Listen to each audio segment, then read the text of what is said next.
High, আপনাকে এখানে দেখে ভালো লাগছে ডক্টর জাকির। আমার নাম ডেরেক এবং আমার পেশা হলো টানেল ইঞ্জিনিয়ার। আমি দুঃখিত ডক্টর জাকির, আমার প্রশ্নটা সন্ত্রাসের সাথে খুব একটা সম্পর্কিত হবে না।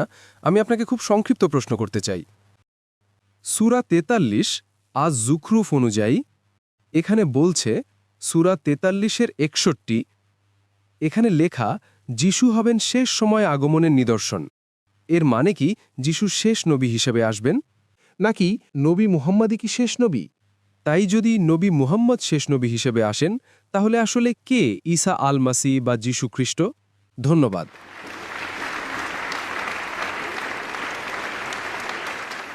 ভাই খুব ভালো একটা প্রশ্ন করেছেন।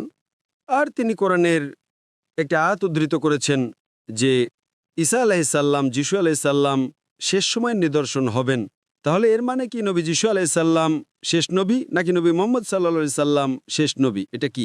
কোরআন সূরা আহজাব অধ্যায় নম্বর ৩৩ আয়াত নম্বর ৪০-এ স্পষ্টভাবে উল্লেখ আছে, মা কানা মুহাম্মাদুন আবা আহাদিম মির রিজালিকুম ওয়ালাকিন রাসূলুল্লাহ ওয়া খাতামুন নবিয়্যিন ওয়া কানা আল্লাহু বিকুল্লি শাইইন আলিমা। এর অর্থ নবী মোহাম্মদ সাল্লা সাল্লাম, মোহাম্মদ তোমাদের কোনো পুরুষের পিতা নন।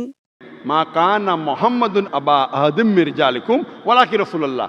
কিন্তু তিনি আল্লাহর রাসূল এবং তিনি নবীদের সর্বশেষ। আল্লাহ সর্বজ্ঞানী, পরিপূর্ণ জ্ঞানের অধিকারী। সুতরাং খুব সুস্পষ্ট এবং পরিষ্কার কোরআন সূরা আহজাব অধ্যায় নম্বর ৩৩ আয়াত নম্বর ৪০-এ যে নবী মুহাম্মদ সাল্লাল্লাহু সর্বশেষ এবং চূড়ান্ত রাসূল, তারপর আর কোনো রাসূল আসবেন না। কিন্তু আপনি ঠিকই বলেছেন, কোরআন এটাও বলে যে নবী ঈসা আলাইসাল্লাম শেষ সময় নিদর্শন হবেন। কোরআন তা বলে এবং বাইবেলও তা বলে। বাইবেল গসপেল অব জনে বলে যে যীশু খ্রিস্ট আলাইসাল্লাম দ্বিতীয়বার আগমন করবেন। এমনকি কোরআনও বলে তিনি আবার আসবেন। কেন? যীশু খ্রিস্ট আলাইসাল্লাম আল্লাহ সুবহানাহু ওয়া তাআলার সকল রাসূলদের মধ্যে একমাত্র রাসূল যার অনুসারীরা ভুল বুঝেছিল যে তিনি ঈশ্বরত্ব দাবি করেছিলেন। আপনি কি খ্রিস্টান ভাই? জি, খ্রিস্টান। আপনি কি যিশুকে ঈশ্বর মনে করেন? হ্যাঁ, তার দেবত্ব আছে। আমি আপনাকে সেটাই বলেছি। যীশু খ্রিস্ট আলাইসাল্লাম আল্লাহ সুবহানাহু ওয়া তাআলার একমাত্র রাসূল যার অনুসারীরা তাকে ঈশ্বর বলে ভুল করেছিল। আমি যিশু ঈশ্বরের বিষয়ে পরে আসছি। প্রথমে আমি আপনার প্রশ্নের উত্তর দেব। যেহেতু যিশু আলাইসাল্লামের অনুসারীরা তাকে ভুলবশত ঈশ্বর মনে করেছিল, এই কারণে আল্লাহ সুবহানাহু ওয়া তাআলা কোরআনে সূরা নিসা অধ্যায় ৪ আয়াত ১৫৮-তে বলেছেন আল্লাহ তাকে জীবিত উপরে তুলে নিয়েছেন, কারণ তিনি একমাত্র রাসূল যার অনুসারীরা তাকে ঈশ্বর মনে করেছিল। বুঝেছি। তার দ্বিতীয় আগমনে তিনি কোনো নতুন নিয়ম নিয়ে আসবেন না। তিনি মুহাম্মদ সাল্লাল্লাহু আলাইহি ওয়াসাল্লামের উম্মত হিসেবে আসবেন। কারণ আল্লাহ সুবহানাহু ওয়া তাআলা কোরআনে সূরা মায়েদা অধ্যায় ৫ আয়াত ৩-এ বলেছেন, আজ আমি তোমাদের প্রতি আমার অনুগ্রহ পূর্ণ করলাম এবং তোমাদের জন্য ইসলাম মনোনীত করলাম।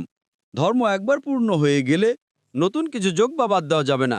কিন্তু ঈসা আলাইহিস সালাম তার দ্বিতীয় আগমনে সাক্ষ্য দিতে আসবেন যে তিনি কখনো দেবত্ব দাবি করেননি।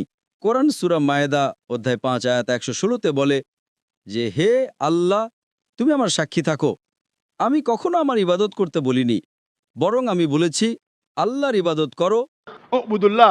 আল্লাহর ইবাদত করো যিনি আমার এবং তোমাদের রব।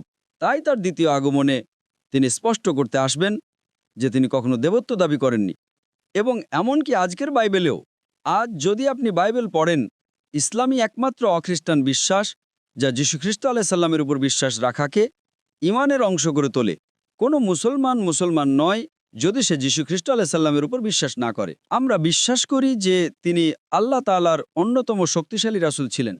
আমরা বিশ্বাস করি যে তিনি মাসীহ ছিলেন। আমরা বিশ্বাস করি যে তিনি অলৌকিকভাবে জন্মগ্রহণ করেছিলেন, যা অনেক আধুনিক খ্রিস্টান বিশ্বাস করে না।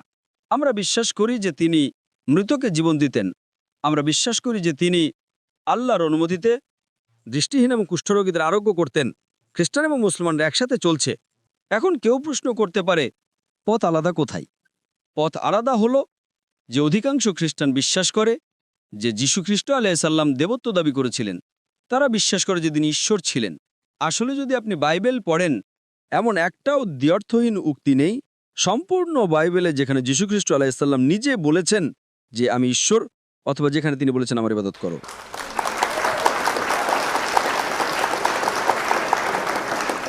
আপনি যদি বাইবেলের যে কোনো সংস্করণ থেকে দেখাতে পারেন সম্পূর্ণ বাইবেলে যেখানে যীশু খ্রিস্ট আলাইহিস সালাম নিজে বলেছেন, Any unambiguous statement, any unequivocal statement, সম্পূর্ণ বাইবেলে যেখানে যীশু খ্রিস্ট আলাইহিস সালাম নিজে বলেছেন যে আমি ঈশ্বর, অথবা যেখানে তিনি বলেছেন আমার ইবাদত করো। আমি জাকির নায়েক আজকেই খ্রিস্ট ধর্ম গ্রহণ করতে প্রস্তুত। আমি আমার অন্যান্য মুসলিম ভাই ও বোনেদের পক্ষ থেকে বলছি না। আসলে যদি আপনি বাইবেল পড়েন, যীশু খ্রিস্ট আলাইসাল্লাম বলেছেন, গসপেল অফ জন অধ্যায় 14 পদ 28 উল্লেখ আছে, যীশু খ্রিস্ট আলাইসাল্লাম বলেছেন, আমার পিতা আমার চেয়ে মহান। গসপেল অফ জন অধ্যায় 10 পদ 29 উল্লেখ আছে, আমার পিতা সবার চেয়ে মহান। গসপেল অফ ম্যাথিউ অধ্যায় 12 পদ 28 উল্লেখ আছে, আমি ঈশ্বরের আত্মার সাহায্যে শয়তানকে তাড়াই। গসপেল অফ লুক অধ্যায় 11 পদ 20 উল্লেখ আছে, আমি ঈশ্বরের আঙুল দিয়ে শয়তানকে তাড়িয়ে দিই। গসপেল অফ জন অধ্যায় 5 পদ 30 উল্লেখ আছে, আমি নিজ থেকে কিছুই করতে পারি না, আমি যেমন শুনি তেমন বিচার করি এবং আমার বিচার ন্যায়সঙ্গত, কারণ আমি নিজের ইচ্ছা খুঁজি না, বরং সেই পিতার ইচ্ছা খুঁজি যিনি আমাকে পাঠিয়েছেন। যে কেউ বলবে যে আমি আমার ইচ্ছার অনুসন্ধান করি না, বরং সর্বশক্তিমান আল্লাহর ইচ্ছার অনুসন্ধান করি, সে একজন মুসলিম। যীশু খ্রিস্ট আলাইহিসসালাম একজন মুসলিম, তিনি কখনো দেবত্ব দাবি করেননি। ঠিক আছে স্যার। গসপেল অফ জন অধ্যায় 14 পদ 24 উল্লেখ আছে, যীশু খ্রিস্ট আলাইহিসসালাম বলেছেন, তোমরা যেসব কথা শুনছ সেগুলো আমার নয়, বরং আমার পিতার যিনি আমাকে পাঠিয়েছেন। গসপেল অফ জন অধ্যায় 17 পদ 3 উল্লেখ আছে, এটাই অনন্ত জীবন, যাতে তোমরা জানতে পারো যে এক ঈশ্বর আছেন এবং যীশু খ্রিস্ট যাকে তুমি পাঠিয়েছ। এটা উল্লেখ আছে বুক অব অ্যাক্টস অধ্যায় 2 পদ 22। হে ইসরায়েলের লোকেরা, এটা শোনো, নাসরতের যীশু তোমাদের মধ্যে ঈশ্বরের অনুমোদিত একজন মানুষ, যার মাধ্যমে ঈশ্বর বিস্ময়কর কাজ, অলৌকিক কাজ এবং নিদর্শন দেখিয়েছেন এবং তোমরা তার সাক্ষী। তোমাদের মধ্যে ঈশ্বরের অনুমোদিত একজন মানুষ, যার মাধ্যমে ঈশ্বর বিস্ময়কর কাজ, অলৌকিক কাজ এবং নিদর্শন দেখিয়েছেন এবং তোমরা তার সাক্ষী। সুতরাং আপনি যদি বাইবেল পড়েন, আমরা বুঝতে পারি যে কোরআন যা বলে এটা তাই।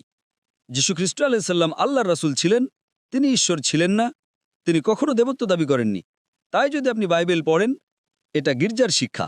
খ্রিস্ট ধর্ম বুঝতে খ্রিস্টানদের দিকে তাকাবেন না, বাইবেল পড়ুন। ইসলাম বুঝতে মুসলমানদের দিকে তাকাবেন না, কোরআন এবং সহিহ হাদিস পড়ুন। সেই কারণে যীশু খ্রিস্ট আলাইহিসসালাম আল্লাহ সুবহানাহু ওয়া তাআলা তাকে জীবিত উপরে তুলে নিয়েছেন, যাতে তিনি আপনার মতো মানুষদের এবং যারা দাবি করে তিনি ঈশ্বর ছিলেন তাদের বলতে তিনি তার দ্বিতীয় আগমনে তার নাম ক্লিয়ার করতে আসবেন। তিনি মুহাম্মদ সাল্লাল্লাহু আলাইহি ওয়াসাল্লামের উম্মত হবেন, তিনি মুহাম্মদ সাল্লাল্লাহু আলাইহি ওয়াসাল্লামের একই শিক্ষায় বিশ্বাস করবেন এবং তিনি সাক্ষ্য দেবেন তিনি কখনো দেবত্ব দাবি করেননি, বরং বলেছেন, উবুদুল্লাহ, আল্লাহর ইবাদত করো, আমার রব এবং তোমাদের রব। আশা করি প্রশ্ন উত্তর পেয়েছেন। ধন্যবাদ।